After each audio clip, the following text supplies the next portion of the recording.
Good morning. All right. This meeting is being recorded. Got it. Good morning, everyone. Good day. Good afternoon. It's a pleasure to welcome you to this first online panel on transformative paradigms and practices. And we've got a rockstar lineup for you. And so I will just quickly invite the panelists to give a short introduction. So first of all, just wanted to set the scene for us. So we're talking about engaging teams. What's the overriding red thread that's going to run through this session? And we invite you as the audience to also capture those red threads and insights in the Hoover app. So please do use the features, the Q&A, the chat to capture your key insights. And so we want to hear more from the panelists. Sorry, 1 second. I've been signed out of Zoom. Can you still hear me? Are we good? Yeah. Yeah. Yeah, so we've got 3 panelists. Actually, I think it's better if we just jump straight into those panel presentations. Then we'll have a discussion in breakouts, and then we'll come back to the panel for final closing. And this is just to enhance your online experience. So great if you want to, if possible, put your video on. We love that active listening and the translations if possible. And yeah, again, use the chat. But first of all, let's start with hearing from the audience, because we would love to understand who's in the audience and what are your burning questions on this topic of transformative paradigms and practices. You know, what do we mean by transformative paradigms? How do we implement them? So please do use the chat for this particular question, and we'll just take a minute or so for you to type in any key questions. So I've also seen some questions going in the Q&A. What's the role of arts and creativity in transformative practices? What are the narratives that work? How do we decolonize partnerships? What are the most effective techniques? And how can we engage teams for knowledge co-production and design processes that reflect a collective vision? So feel free to address this question at any time. And I see some answers, some questions going in there. And we'll come back to that, I think, after the presentations. So with that, I would like to hand it over to the first presenter, and I'll stop sharing at this point. So who would like to take the, Jessica? Yes, I'm happy to. Just a second to share my screen. Okay, are you able to see it? Yes. Great. Okay.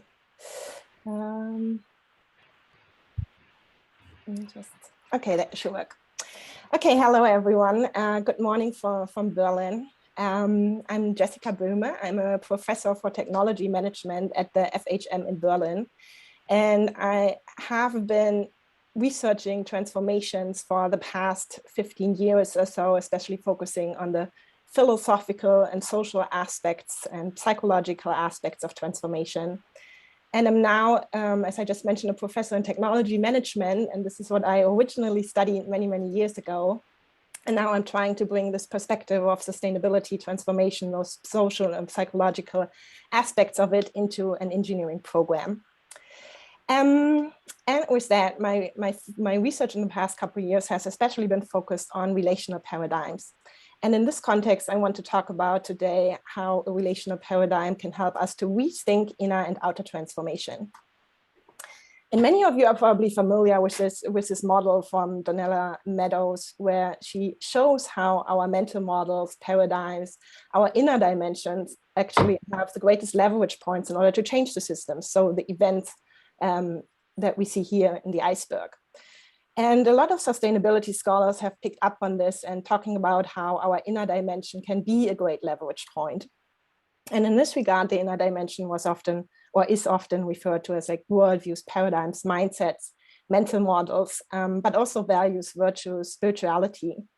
And as the outer dimension, we usually talk about events such as technologies, policies, or infrastructure.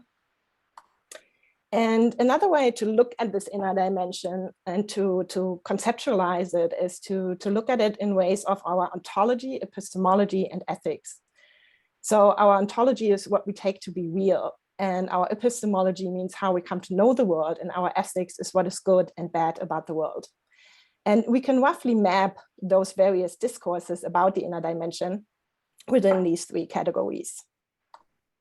And the common assumption, and what also Donella Meadows points to, is that our inner dimension has this deep lever to change our outer dimension, so that there is a connection. And sometimes in research, what I found is that we are actually trying to prove that the inner dimension, such as mindset shifts, actually lead to change in the outer dimension.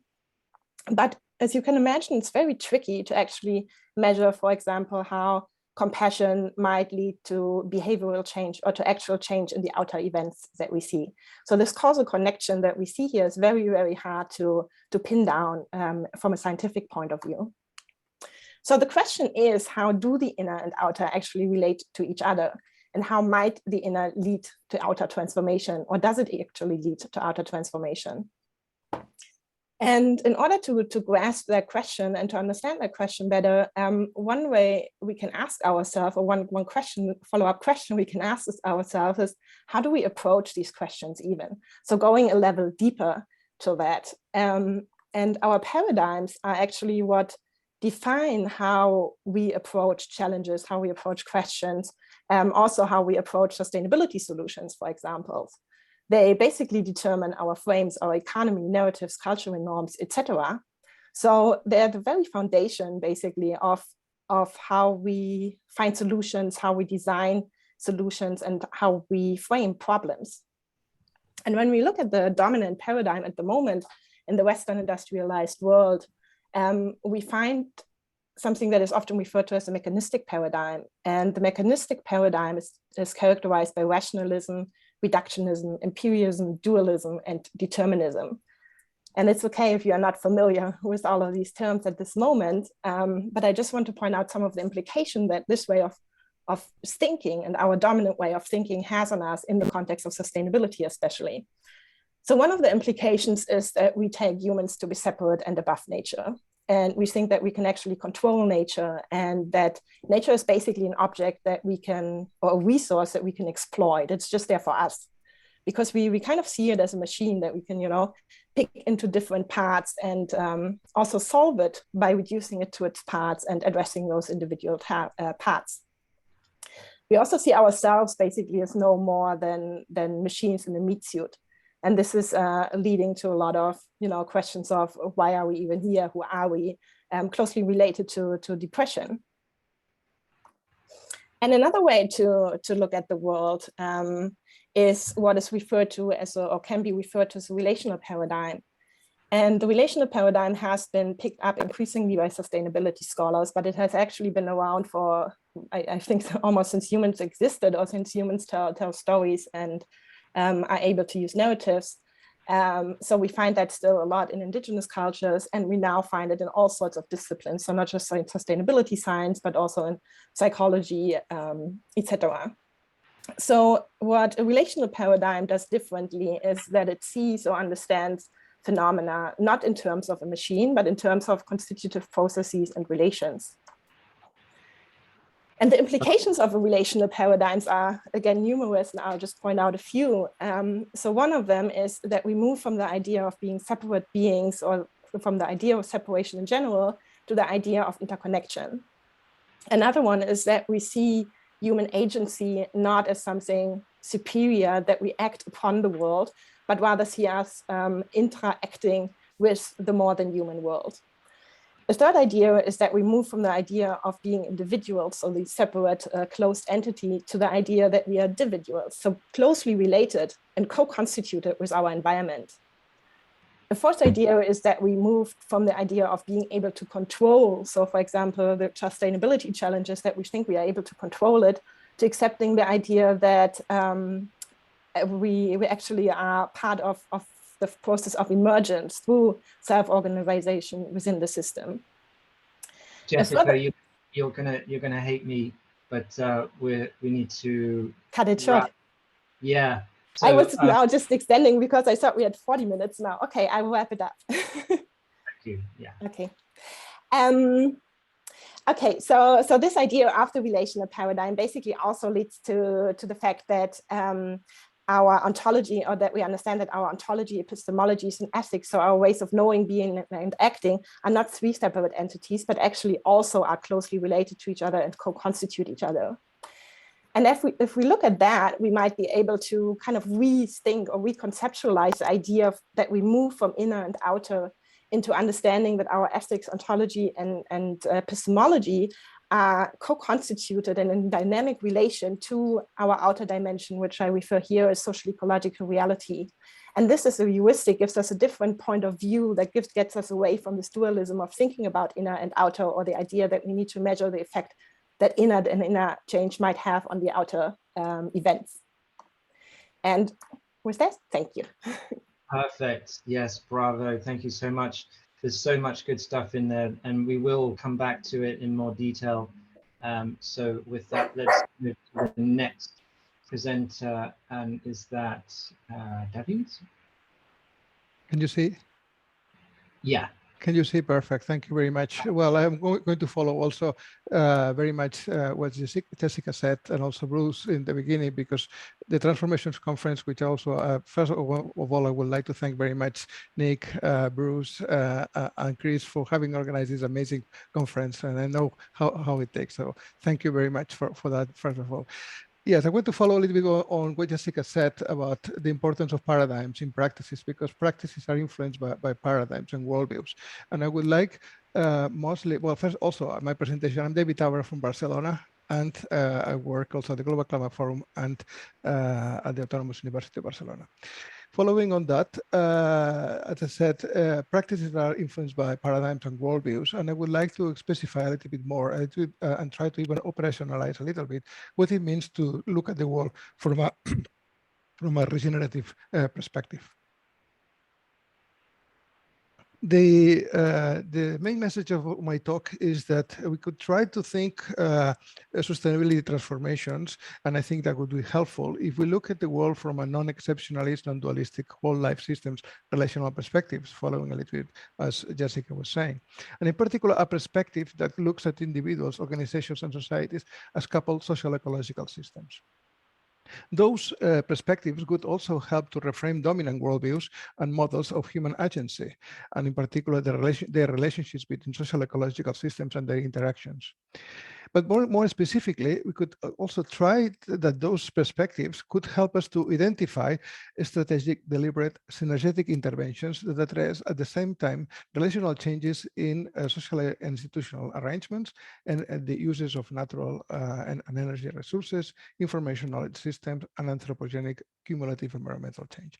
I would say that even those perspectives could help even to support a vision and actionable pathways towards even a global regenerative tipping point, a moment in which continuous virtuous and social ecological feedbacks could emerge from deliberate strategies of improvements between social and biophysical capitals. And I would say that those synergies between improvements in social and biophysical capitals should be created across multiple levels and different types of agency. This outcome, this very optimistic outcome, may be possible by sustainability learning, but it's not necessarily likely to happen. So I'll try to explain this very complex main message shortly. as we probably know, global environmental change problems can be understood as relational problems in the way humans, societies perceive, engage, and interact with biophysical systems. Therefore, we need deep qualitative changes in the way humans relate to life support systems at a global level. But such relationships are mediated by social artifacts, information systems, and institutions, which we have created, but now they create us. So therefore, it is possible to think in terms of different ways of framing these artifacts and this perspective from an holistic, non-exemptionalist, whole life relational system perspective, something I explored some years ago in a paper that is cited later. If we are to transform worldviews accordingly, we need ways of looking at the world in more relational ways. So far, many models and disciplines tend, particularly in economics, treat human agency and individuals as total different and separate entities from the rest of the world. Basically, if you look at general equilibrium models, they treat humans as aliens, as environmental aliens. However, an alternative view is possible that sees human beings as inseparable from environmental processes, as a continuum of life forms and processes. Such a holistic perspective would mean that individuals, organizations, societies could be treated as coupled social ecological systems, as relationships, as relational. So in fact, following what Jessica was saying, we could move from thinking in terms of individuals as interactants, from thinking not all individuals, but as interactants. Because in fact, we could also think that we live in the environment as much as the environment lives inside us. We are populated by trillions of living beings in our body that actually influence our desires and as motives and aspirations. And actually by polluting our environment inside our bodies, we also is a representative of what happens in the outside. So it's not really a separation between what is inside our bodies and outside the bodies in terms of thinking about the environment. So if we apply this whole systems representation, whole life systems representation of social ecological relationships, we could use a model that developed many years ago, which I call SEG, which basically tried to respond to a sociological question. A whole sociological question is how societies are possible. How societies possible was also posed by Simmel over a century ago. And my answer to that is that development of individual social organizations and nations is possible thanks to four main components. All need rules and structures, all need use of energy and natural resources, all need information and knowledge systems, but at the same time, all these relationships create cumulative or depletive environmental change.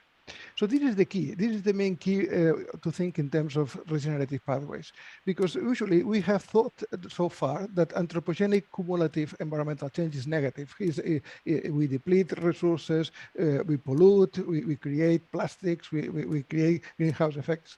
But we could also think that this is not a necessary outcome. We could think that anthropogenic cumulative change could be positive.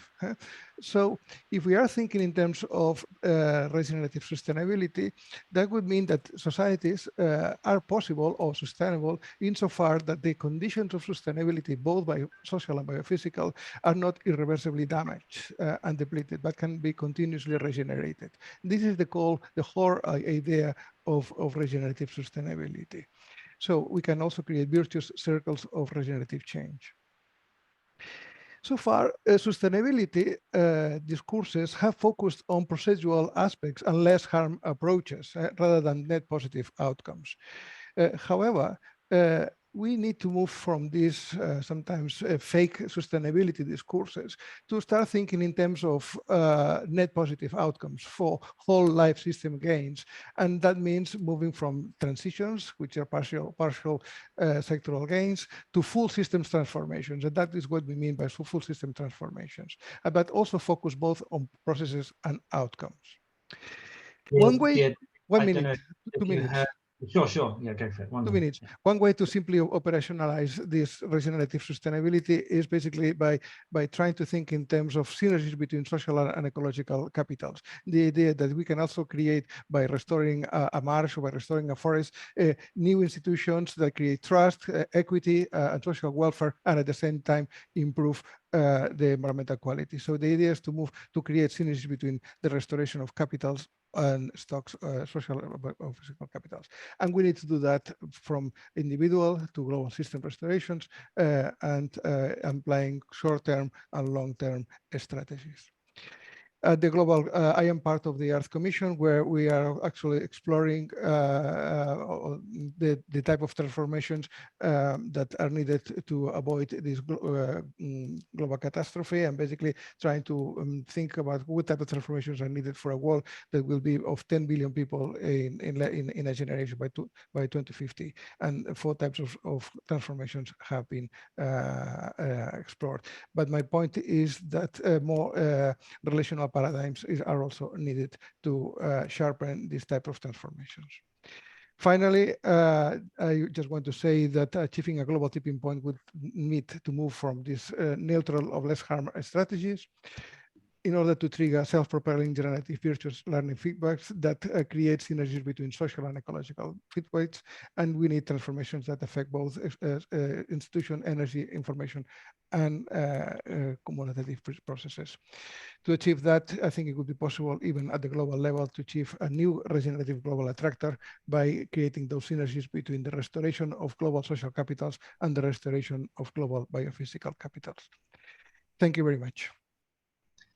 Thank you, David. Yes, fabulous. And really looking forward to digging into the relational side of things. That seems to be one of the common threads. And with that, you were talking about transitions. Let's transition to our last speaker. Bryan, are you ready for us? Do we have our next speaker? We might have lost. Let's see who's in the room.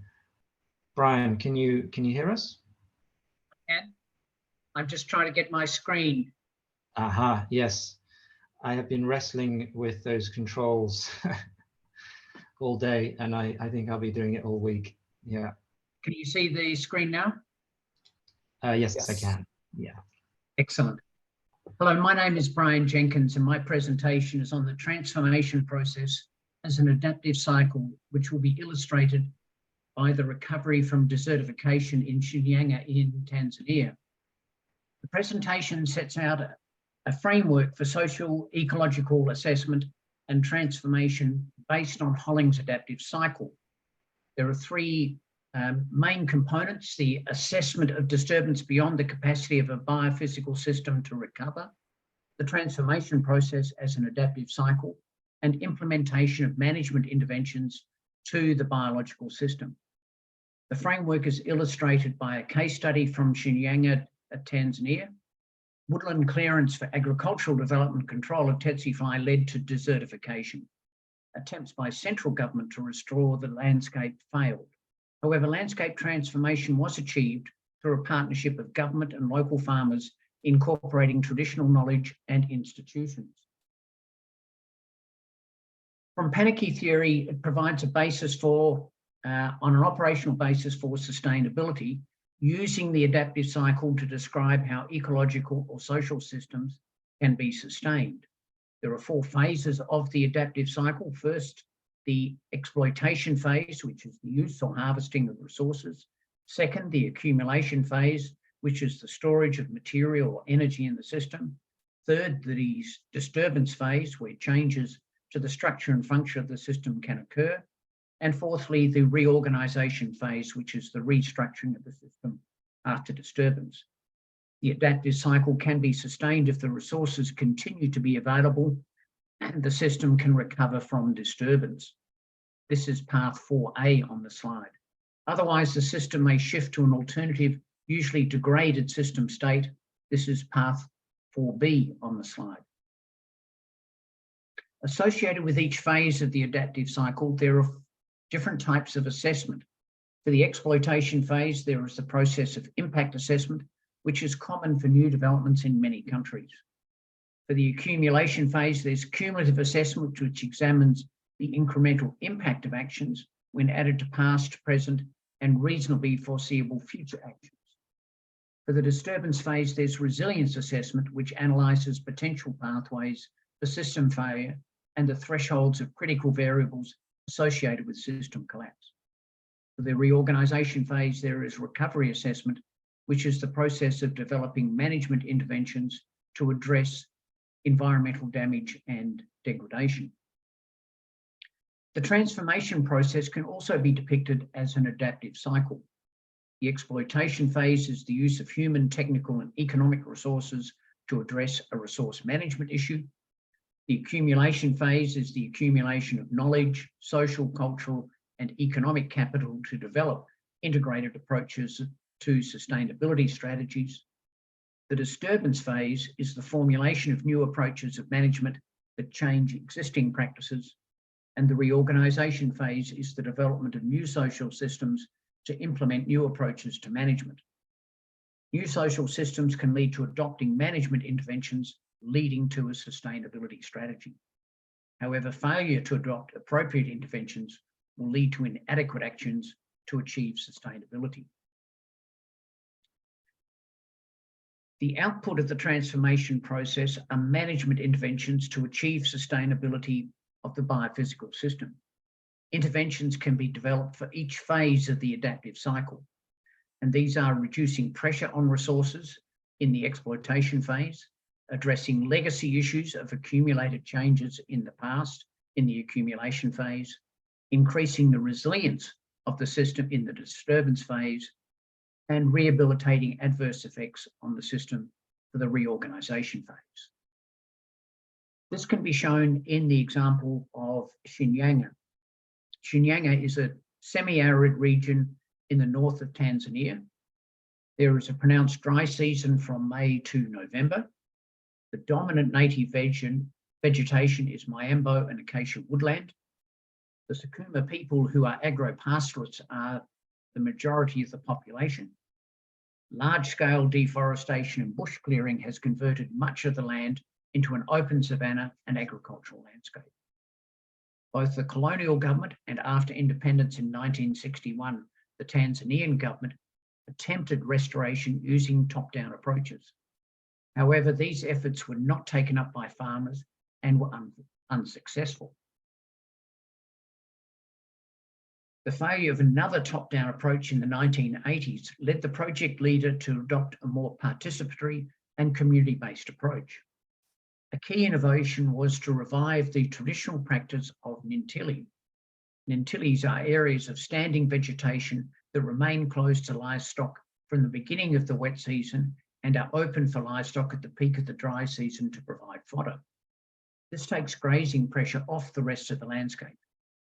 Modern agroforestry practices, including the planting of woodlots and fodder banks, the use of nitrogen-fixing trees to increase fertility and crop yields, were also incorporated.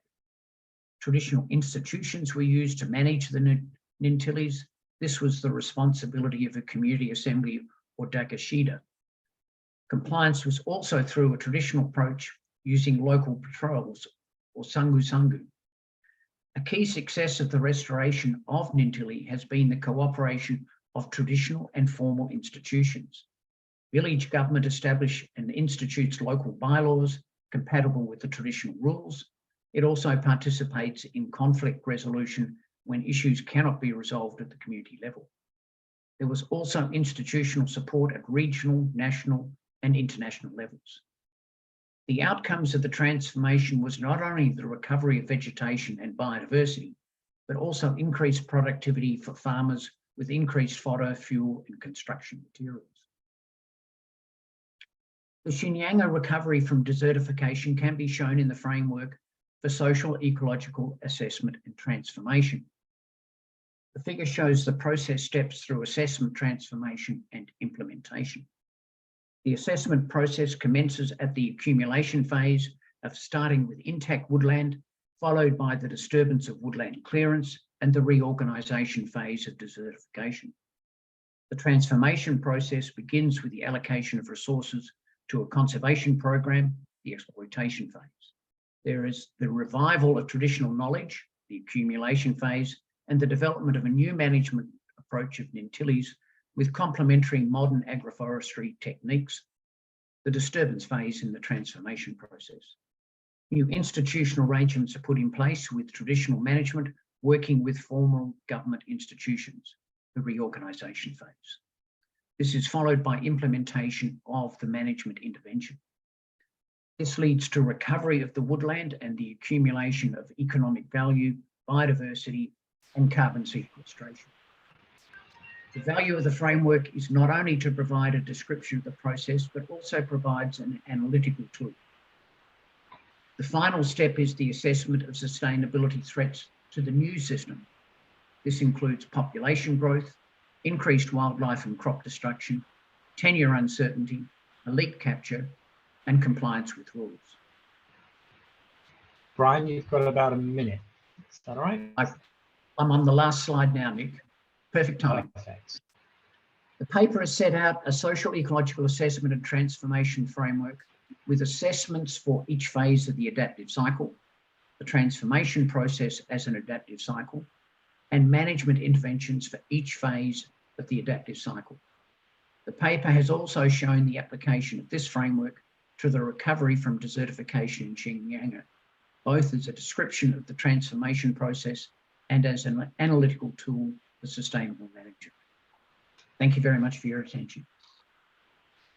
Thank you so much, Bryan. And with that, I would like to actually invite the other panelists back on screen and back into the microphone. Yeah, I just wanted to open the floor for any reflections on commonalities through these three presentations. And is there something that struck you that you would like to know more about, or is there also something, I'm sure maybe Jessica and David in particular, maybe there's something that you feel is missing from your presentation that you would like to share by way of a connection or an invitation to the other panelists. So just opening the floor for any connections, any threads. What did we see as the common? David, you're on. Well, I don't need to start, but if you want, I find the three presentations very related because both were all talking about how to restore new conditions and relation. So the relational approach is basically across the three presentations, and I think it is very synergetic. And Bryan actually provided an example of how the synergies between the restoration of biophysical capitals and social capitals can create synergies in a positive synergies, and that's something I found quite interesting at least from the connection of the other two presentations. What I found it was a nice, and I would say it was almost a coincidence how it kind of evolved. I felt like from me describing more the very foundations of the relational paradigm and going into the theoretics, then David going more into the, also explaining some of the theory, but on a broader level, and then going to Bryan, who was also showing how it's actually related to very tangible outcomes in the restoration field. I thought it was a very nice evolvement of the talks. Yeah, and Jessica, was there anything that you didn't cover that you feel is relevant? We do have some space, and I apologize to the speakers for any sense of feeling rushed here. So I want to take a bit of a breath here, and we can really reflect and go deeper. Mm-hmm. Yeah, it's funny. I prepared it for exactly 7 minutes, and then I thought, yeah, we do have more time because we're just 2 here. And then I extended it a bit in the beginning. So sorry about that. So I will think about it for a minute. If there's something that needs to be said from there. Yeah, well, I can say something because actually I thought I had more time. So I didn't know it was only 7 minutes, so many apologies. One thing I found is that Bruce in the opening session said we need, and I'm sorry, it was Chris, said we need to scale up transformations. We need to scale up. And I think also related to what Jessica was saying, I think we need to think how to connect individual transformations to global transformations. And that is a kind of at the levels, at the community level, a global level. And to me, a key aspect on trying to scale up these global transformations and think at least the most global one is global system restoration, is try to find synergies between different forms of agency, diverse forms of agency, including the non-human one. And sometimes the relational paradigm and a lot of discourses are quite anthropocentric and still think in terms of not as interactants, what I was trying to argue, but in terms of individuals separated from nature, as Jessica was talking about as well. So the example that Bryan provided is a good example of how basically by improving the quality of the ecosystems actually and creating the institutions that are make this possible, you create these two-way interactions, positive interactions, and multiplicative positive effects that maybe then we scale up to larger contexts.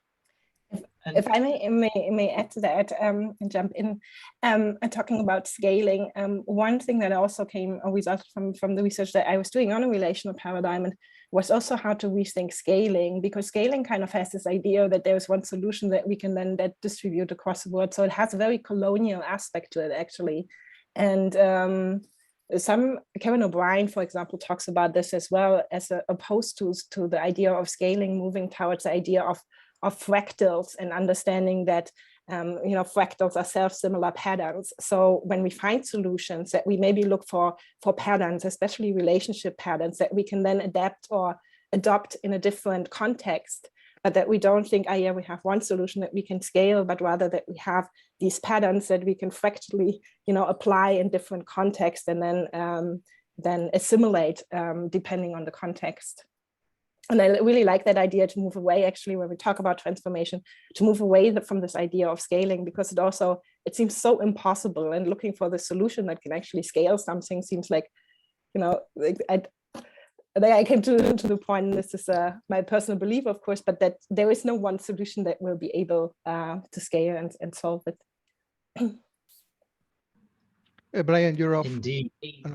Okay. The issues around multiple scales that need to be addressed. I mean, David showed in one of his diagrams that you've got to be looking from the individual up to the global. We're talking about a nested system.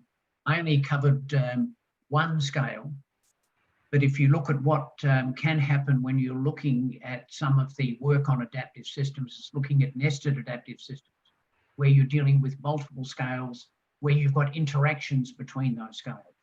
And I think that's an important aspect. We've got to work at the local level, which is the example I gave. You've also got to work at the global level, because we're exceeding thresholds at the global level, at the regional level, and at the local level. We've got to address transformation that is required at multiple scales in a nested way. And what do you think holds us back? Because I think we in this room pretty much are all agreed on this interconnectedness, the different ways of agency, the fractals, going from the inner to the outer, from the local to the regional to the global. But yeah, what do you see as the barriers to that? What holds us back from this? Yeah, and what's needed to progress the field? One of the issues I think is the mismatch between our social structures and our biophysical systems. There's only one Western country that I'm aware of that has actually got its natural resources being managed on a biophysical system. Most of them have sector-based management. Trying to get sectors to integrate to solve problems is a big challenge within a country. David talks about the global issues. We don't have global institutional mechanisms to actually bring all of the issues together. We're attempting it with climate change, but if you look at what's been committed by countries to achieve the global outcome, we're well short of what the Paris Agreement's seeking. So we're missing some of the institutional structures. The other component that I think is important, our focus in all three presentations was on achieving sustainable outcomes. The focus for most people's decisions is not on sustainability. It's usually power and money. So even though we might have a sustainability paradigm that if decisions were following that paradigm, it doesn't mean that's the way decisions are made in the real world. So I see the two major issues are the institutional arrangements that we have in place, and also having to deal with the issues around power and wealth driving decisions rather than necessarily sustainability. Yes, any other? Go ahead, David. Yeah. No, just I fully agree with Bryan. But one component that tends to be not enough thought about is information systems, because money is an information system, how we value things and accumulate wealth. So we need to address how maybe different ways of and now people are doing all this community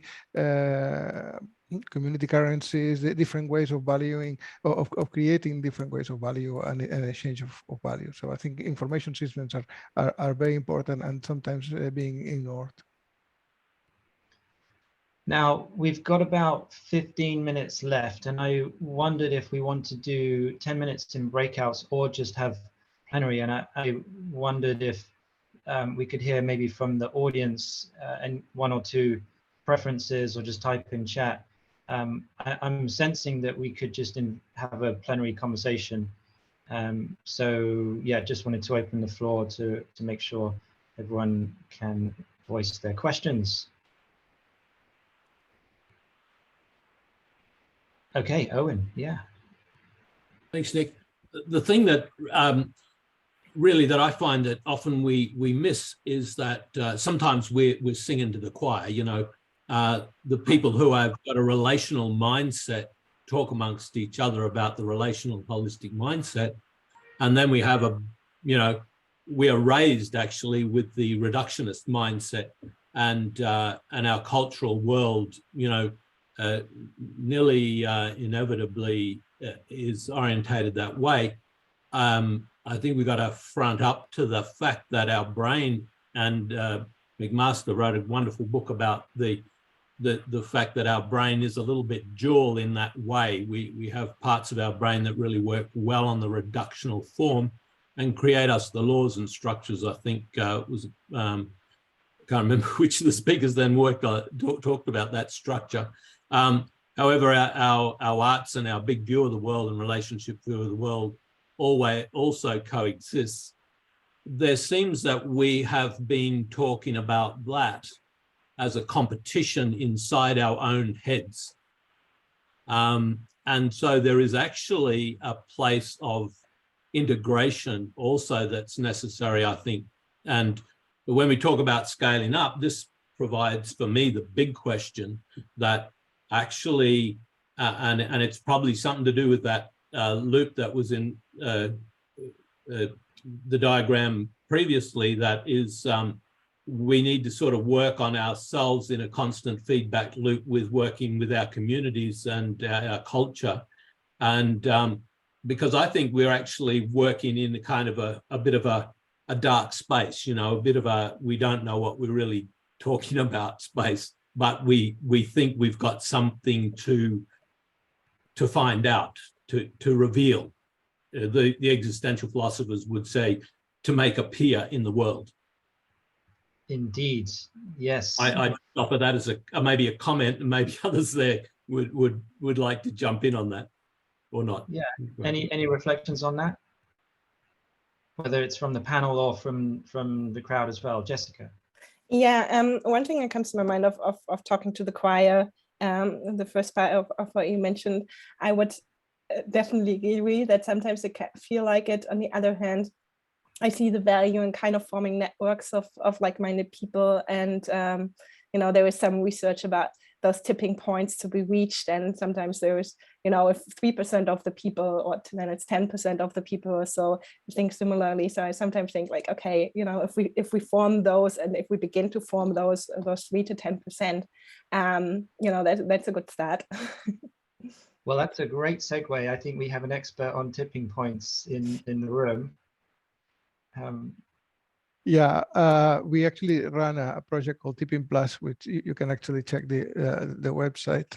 But yeah, I think the question is how to achieve a moment in which self-propelling changes, positive changes, can be created. So they don't need, because also Jessica talked about emergence. We need to move about creating the conditions for emergence of transformations. We are not just going to go with a solution anywhere and in a colonial well, as you mentioned, and implement those solutions. But we can create the spaces. We can create the spaces for learning, and that's been my obsession for many time, for long. Is how to create. It's not about implementing a solution, but to create to enhance the spaces for the creation of capacities, of transformative capacities, in which at one moment when we don't know whether or if will happen. That's a tipping point. The definition of a tipping point means that we don't know whether or if that will happen, but we hope that will happen because we're actually working to create the conditions for it to happen. So if that moment happens, then we expect the self-propelling regenerative processes will emerge out of that. So it's also the relational paradigm is not is about command and control either. Is a paradigm that also is a very humble paradigm. Is in which you also want to learn from, even as I mentioned, from non-human sources of agency, in which you learn by experience. You very much, as Bryan was saying, it's not just about restoration of biophysical systems. You learn a lot of things, both from both social and ecological feedbacks that may help you to implement those transformations. David, I was curious if you have any short examples of combining those multiple forms of agency, multiple maybe even non-human.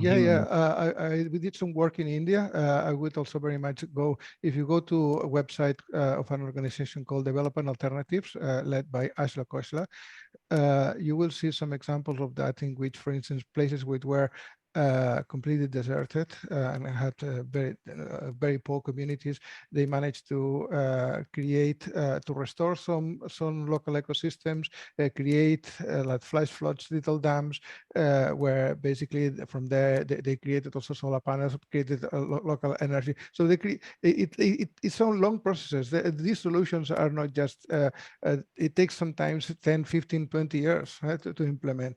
You create the capacities, the local capacities, educational, health issues, and basically it's by restoring trust, because of course you need to create trust between the implementers and those who actually live there. So it's about rebuilding the social capitals, means rebuilding trust, institutions, governance institutions, a lot of these social capitals.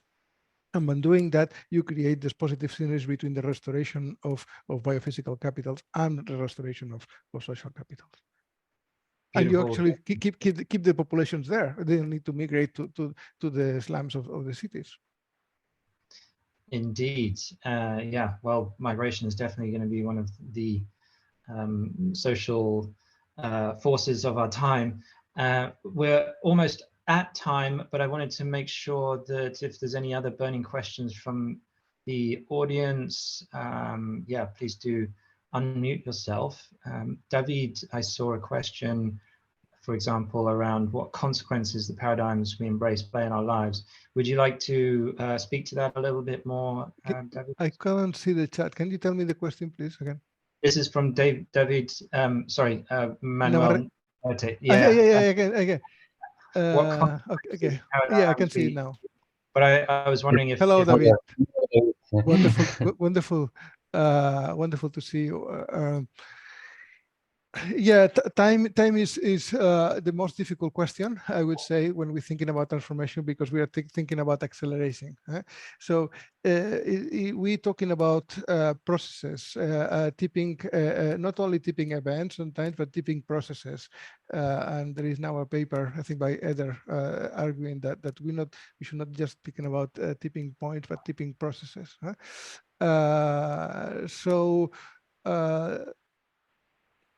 And I agree that it's not just one single event, but multiple at the same occurring at the same time. You have improvements in biophysical systems, improvements in governance, improvements in education. But sometimes I remember when we were in India, a tipping moment for a house was just when a light bulb came into that house. That was a tipping moment for that woman, because for the first time he had light inside that room. They didn't have to travel so much, and even fertility rates low down as well. So it's not just one moment, but it's many things that happening in that community. But of course, for that in that particular case, just having a little light bulb in the house was a tipping moment, positive tipping moment for them. Fabulous. So with this last 5 minutes or so, I'm actually going to hand the reins over to Anthony. I have another panel to jump into. So I think it's a closing reflections moment for all of us. And I would invite the question around, what do we need to develop the field together? And what are the invitations or collaborations? You know, this conference is all about partnerships. So what are the partnerships, collaborations that you wish for, or that you are inviting people to?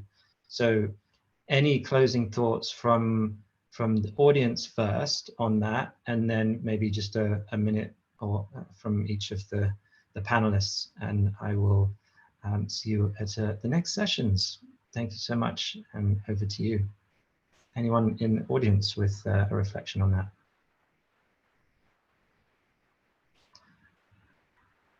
Otherwise, I'll get, yeah, go ahead. I heard a voice. One of the things that I'm doing is trying to collect transformation examples. I'm part of a group with IUCN that are looking at assessment and transformation. If people have some specific case studies that show both problems or successes in applying transformation, I would certainly be very interested to hear about them, and we may be able to include them in the case study publication that we're putting together.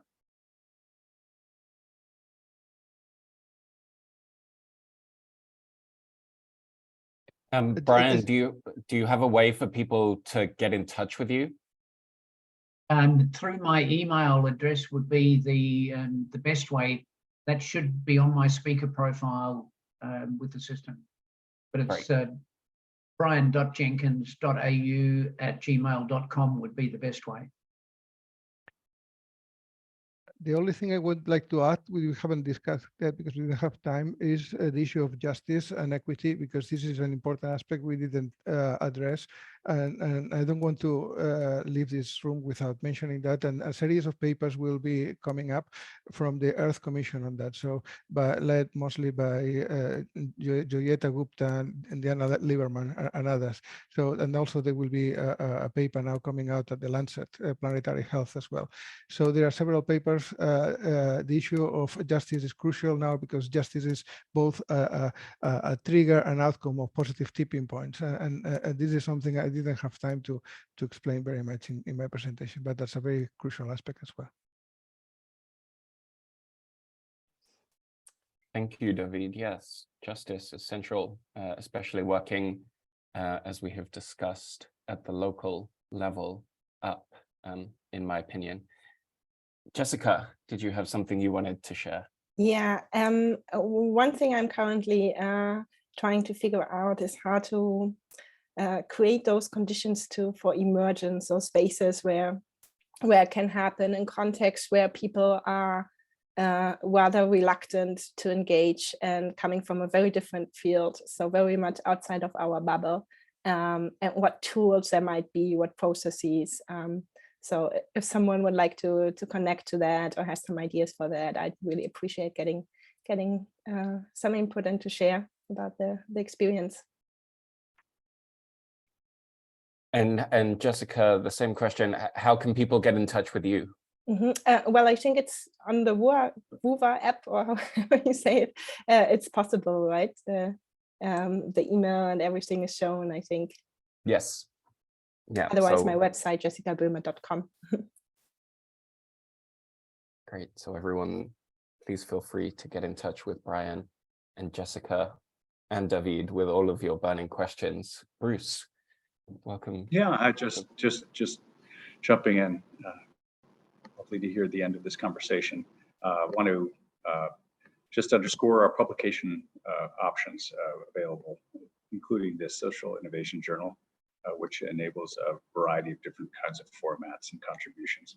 So invite the speakers to consider providing a summary, a action-oriented or practitioner-oriented publication offering, or a research submission.